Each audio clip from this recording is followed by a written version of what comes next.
In the middle of what ended up being a rather busy work day, I received an email from a fellow devotee. And the subject matter of the correspondence was trivial. It was just logistical questions that were being exchanged. But this person shared an experience that he was having, or that he had had with Swami Kriyananda a few days prior. And the experience that was shared, I can't even say it was only a few lines long. It really was a few words in the middle of a sentence. But it stopped me in my tracks. I was going through, answering emails, juggling different things, and it just stopped me right where I was. I had to stop everything that I was doing and just sit with Swamiji after I read the email. And the reason that this email stopped me in my tracks is because the experience that my friend was sharing was an experience of pure, unconditional love, of that love that can only come from the consciousness that is merged with the divine, from a consciousness that has spent lifetimes striving and seeking the divine. And it took my breath away. It took my breath away for joy. It was so overwhelming.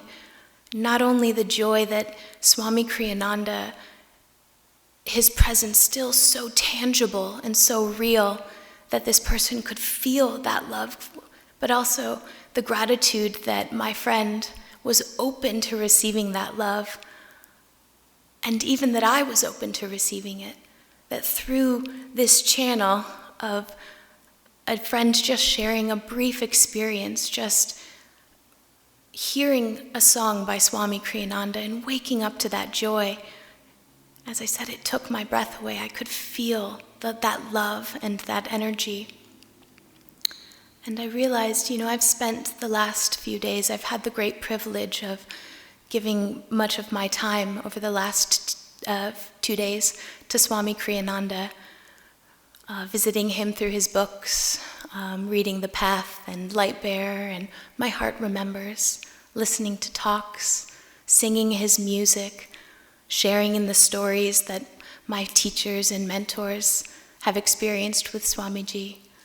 And over the course of these 2 days, the image that came to mind, there was so much that Swami Kriyananda has offered to us, so many aspects that we can gather in and we can take in and hold so dearly to us.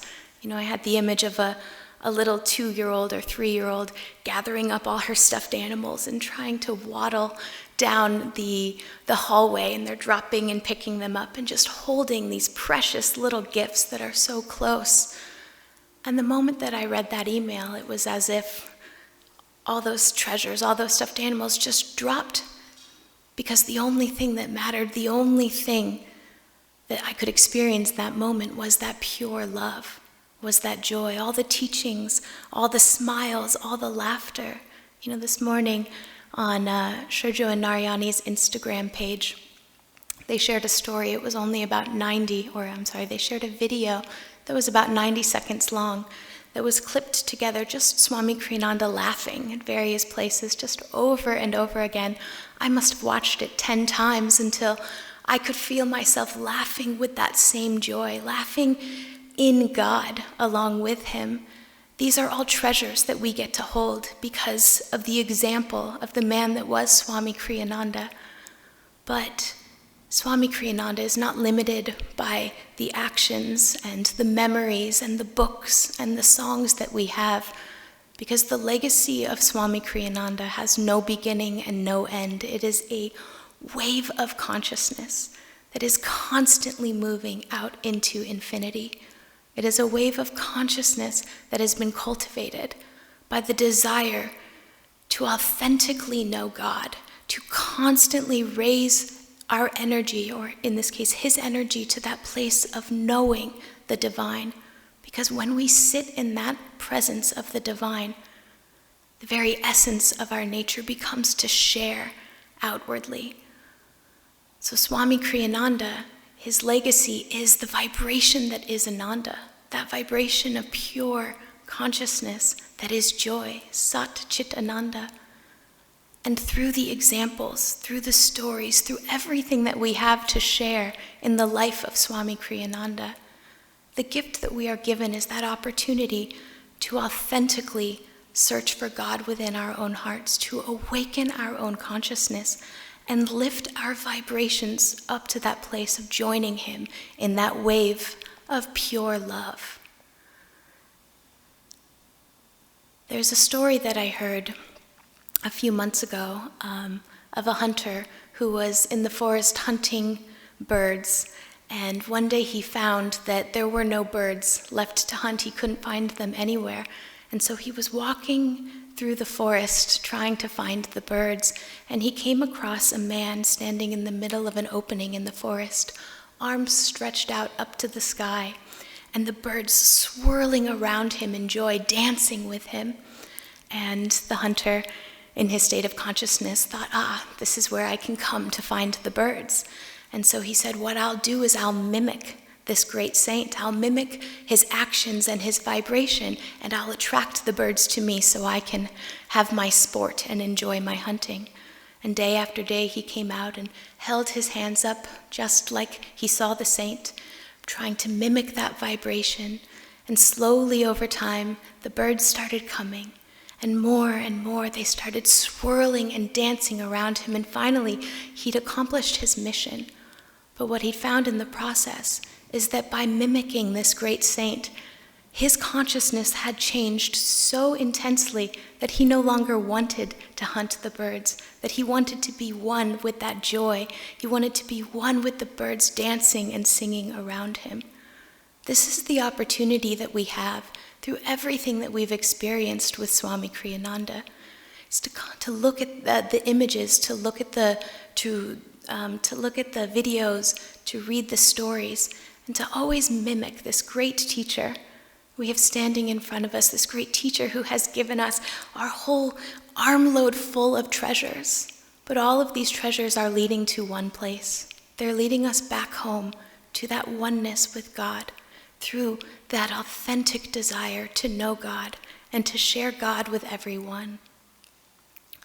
I'd like to end by sharing 2 excerpts from Swami Kriyananda's The New Path, one from the very first chapter of the book and one from the second to last chapter of the book. And I wove these 2 excerpts together because I believe that they give us a perfect example of the journey that Swami Kriyananda has taken in his life to uplift his own consciousness, to seek God authentically for himself, in order to share that vibration out with the world, create a world that is bonded by brotherhood, by peace, and by love. It's the invitation that each one of us has every morning when we sit in meditation, disciples of this great master. It's the invitation he gives us through every piece of advice, every song, every story, every vibration that we tap into.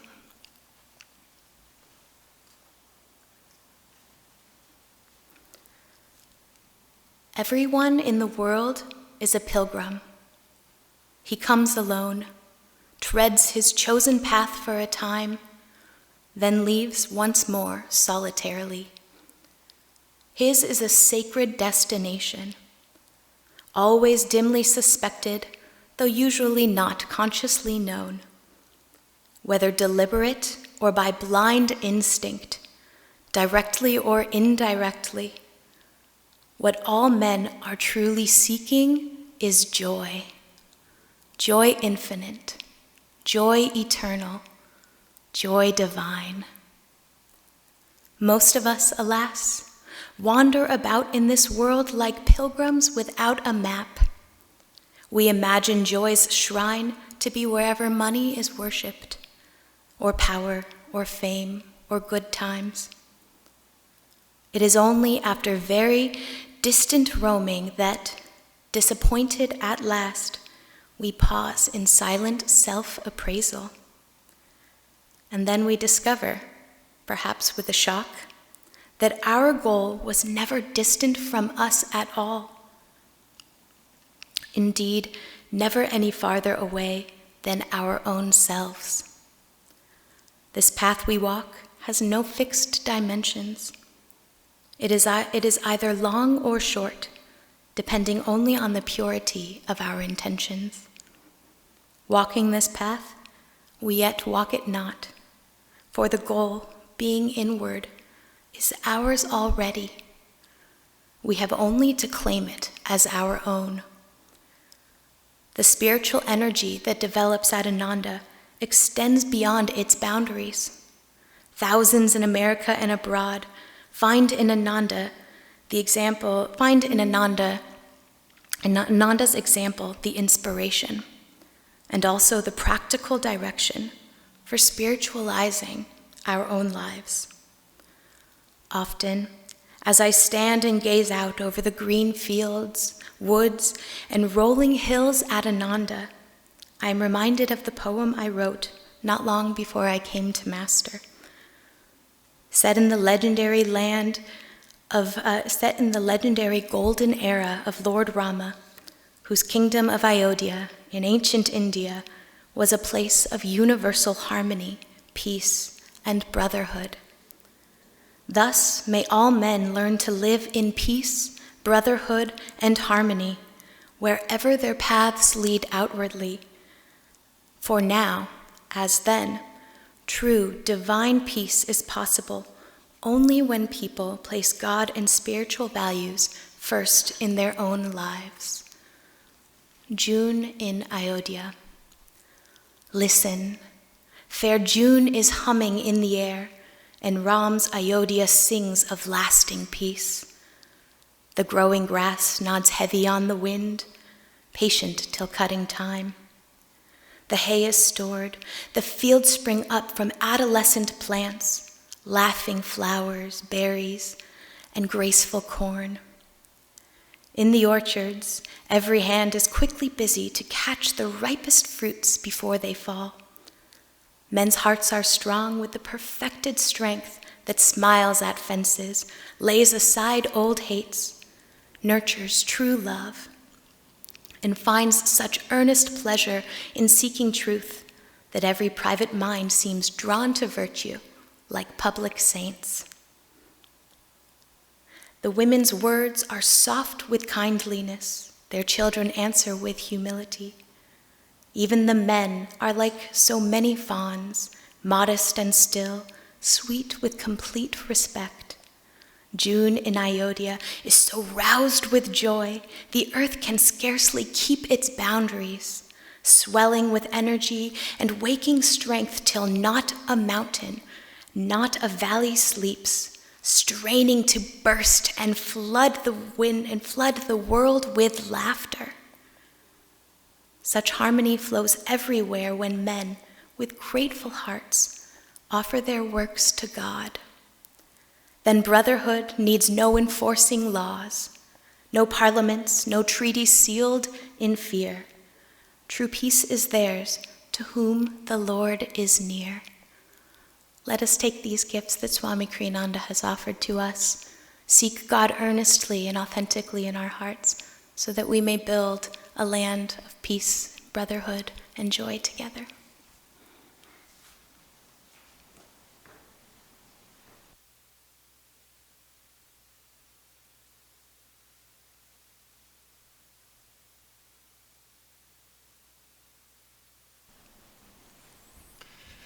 Thank you, Lakshmi. I was listening to those words on the hunter who was trying to mimic that saint, and it was in some ways inspiring, well, in many ways inspiring, but in particular how so many of us, I know for me in particular, looking to Swami and trying to mimic so many of the things that I saw and observed, how he journeyed. I was thinking about his life growing up in Europe and searching and searching and searching, wandering literally the world until he found Autobiography of a Yogi and Paramahansa Yogananda, and everything just came from that. All of this inspiration, all of these teachings, all those books, all those songs, and so on. I had a different kind of wandering As some of you know, I grew up here in Palo Alto, literally about 3 miles that way. It was a very sort of typical and average upbringing. There was a child of the 60s. It was sort of the typical values of clean your dinner plate, be grateful you had dinner on the plate, be kind to others, those kinds of things. I didn't think about why they felt good, but I knew that being kind to others felt good, and so keep doing those kinds of things. Religion was in the household. I was raised Catholic, but for me, spirituality wasn't there. It took many decades later. Vivek Devi, my wife, and I were married a few years, and she found, or actually I should say, Ananda found her.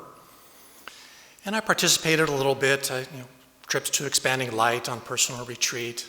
We hosted a meditation group. We were living back east. But always that sense of home for me was what I felt here in Palo Alto. There was the physical space. There was that sort of emotional connection. It was that sort of egoic way, as it were. I'd never introspected. Why does it feel like home? Why does being kind to others feel good? After 5 years of finally getting myself out of the way, and these teachings hooked me. And things started taking on a new dimension. I could feel myself changing.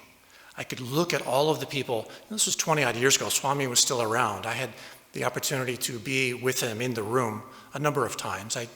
He didn't know me. I had a chance to say hello to him a couple of times. But being around him, being in these teachings, especially being around so many of my teachers who were with him, not that they were just mimicking, they were doing more than that. But for me, there was an element of mimicking, to learn that being kind to others was giving oneself to another. And just these practices over and over again that I learned that started with Yogananda and then through Swami for all of us, since none of us were with Yogananda. And as those practices deepened for me over the years, over time, about 6 years ago, we moved here into the Palo Alto community, but still, it was a daily practice for me. Some days better, some days not as successful, of seeing God in others, seeing that as I was kind to somebody else, I was being kind to the divine that was in them. But gradually, got a little bit better, and after a few years, I was able to, about 3 years ago, spend more time here at the Sangha here in the church, and eventually working full time here. A continual practice. As Vivek Devi and I say, it's all Ananda all the time. That mimicking that Lakshmi was talking about in that story was something that was, I knew I was doing it to some degree, but I also knew it was having an effect on me.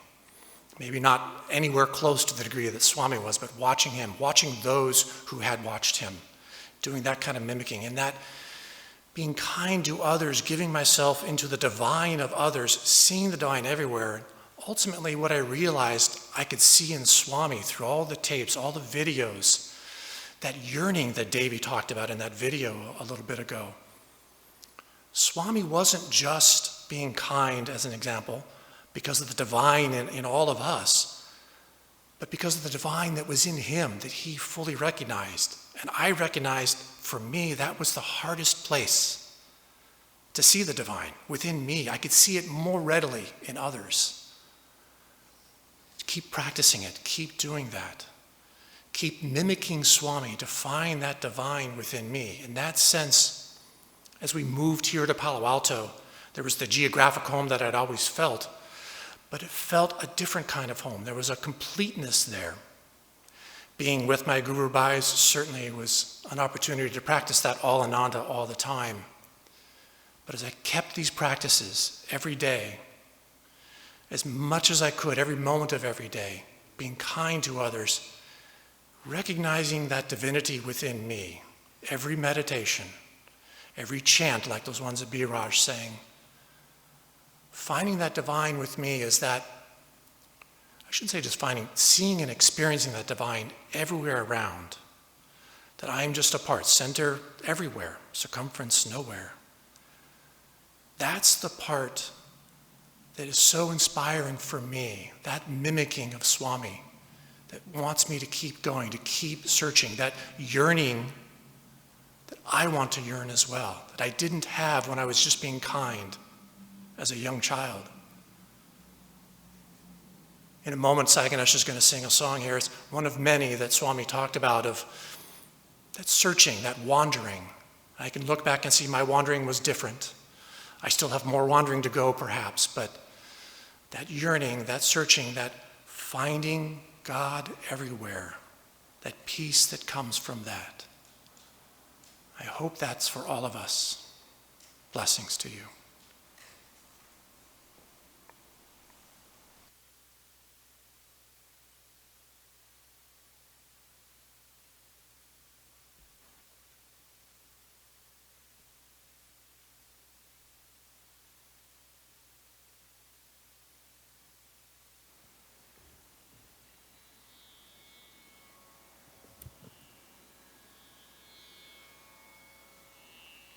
The song I'm going to share with you right now is called I've Passed My Life as a Stranger. It's autobiographical in a sense, the way Swami writes it, and I think it's also telling all our stories.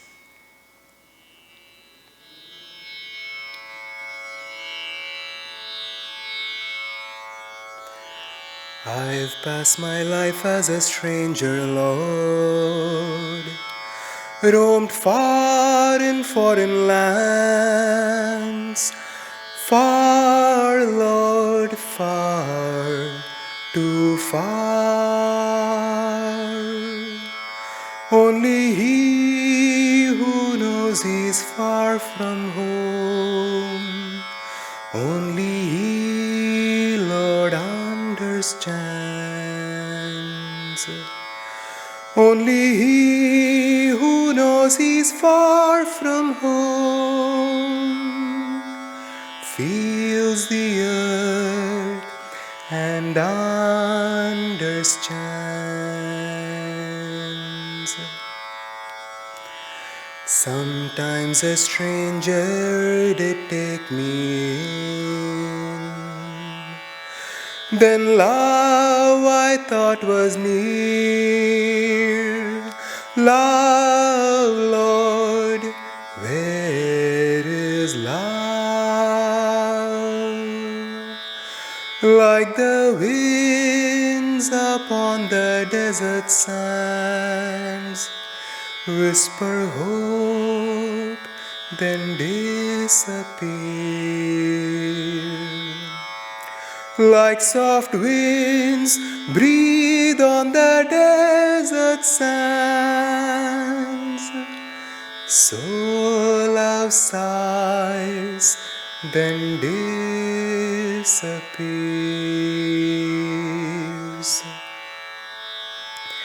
Sometimes a child laughed and I did pause, and dreamed of joys at home. Joys, Lord, only a dream. For what joy is there without your smile? Empty like the ocean foam. For what joy is there without your smile? You're the sea, all else is foam. How long must I be a wanderer, Lord? You know where I belong.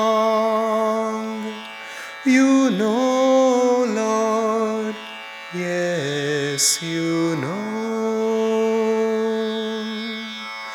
Home is where my Lord's sweet presence is.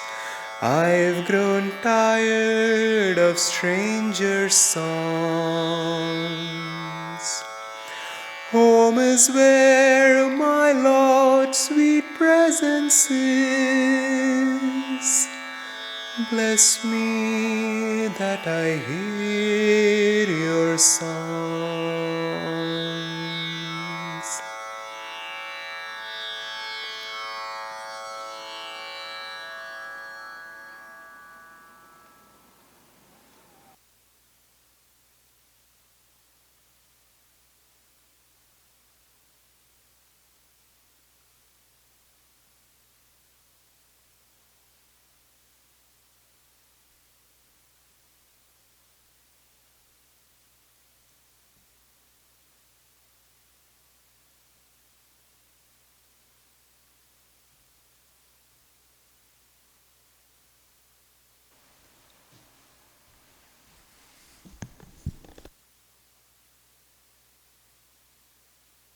Thank you, Sai Ganesh. That was so beautiful.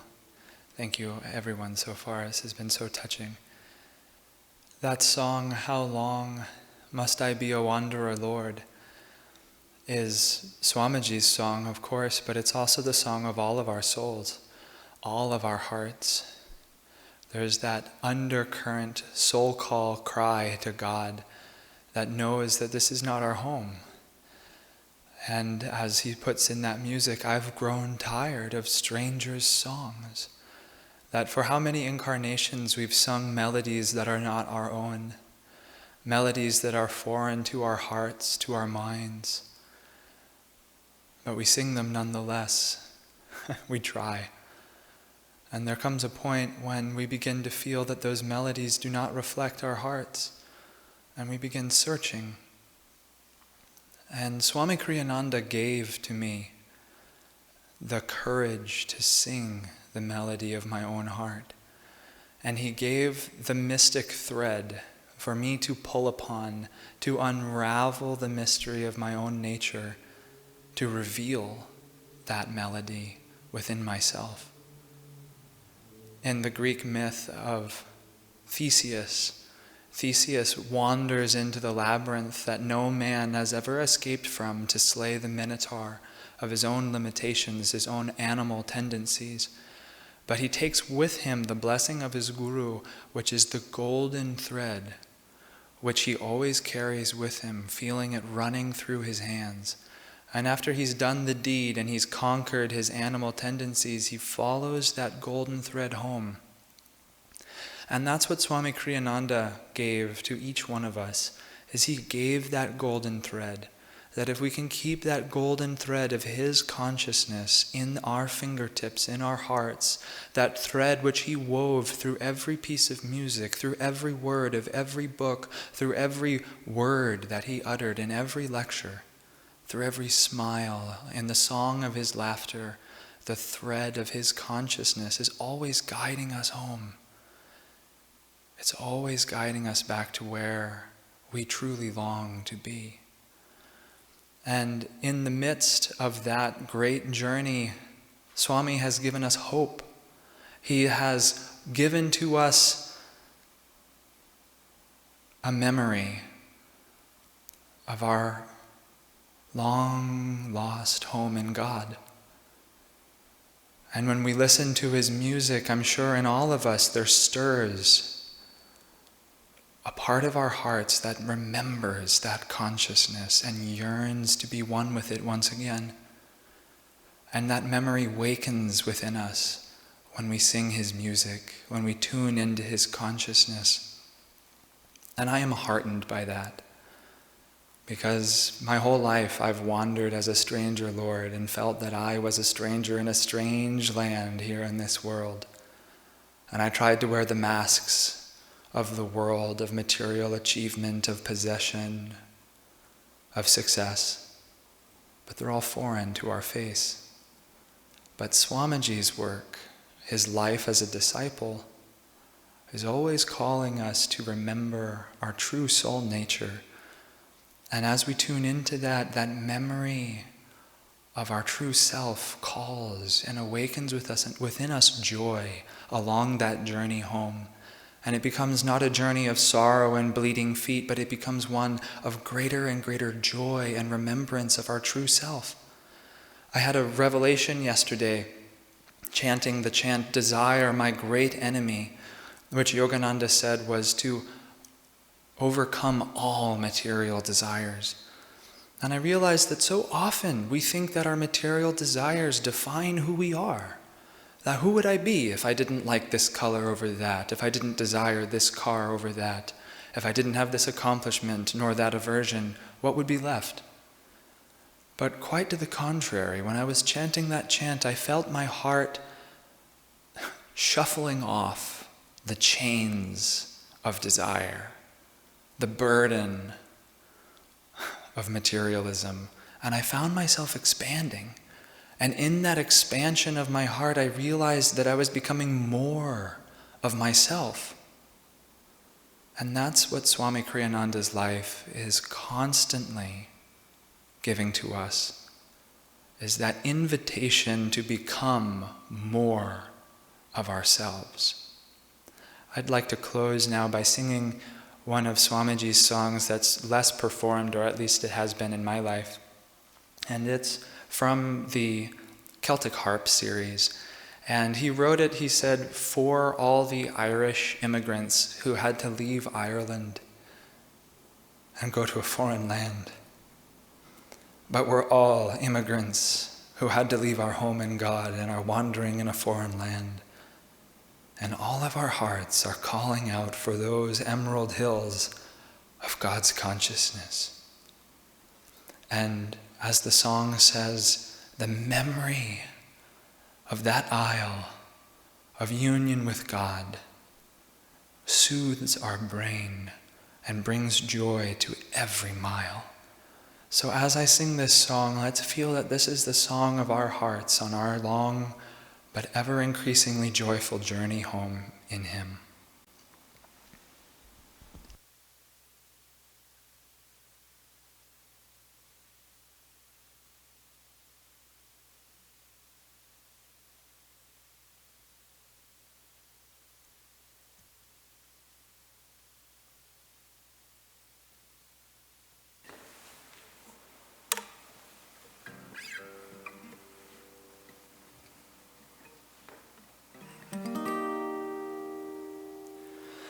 Though I roam far from home, memories of that isle follow me across the sea, songs that soothe every mile.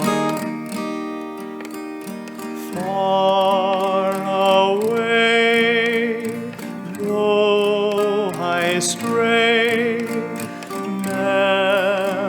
memories of that isle. Cool, gentle rain cools my brain, frees my heart of its ills. Though I roam far from home, memories of that isle follow me across the sea, songs that soothe every mile. Far away, though I stray, memories of those hills. Gentle rain cools my brain, frees my heart of it.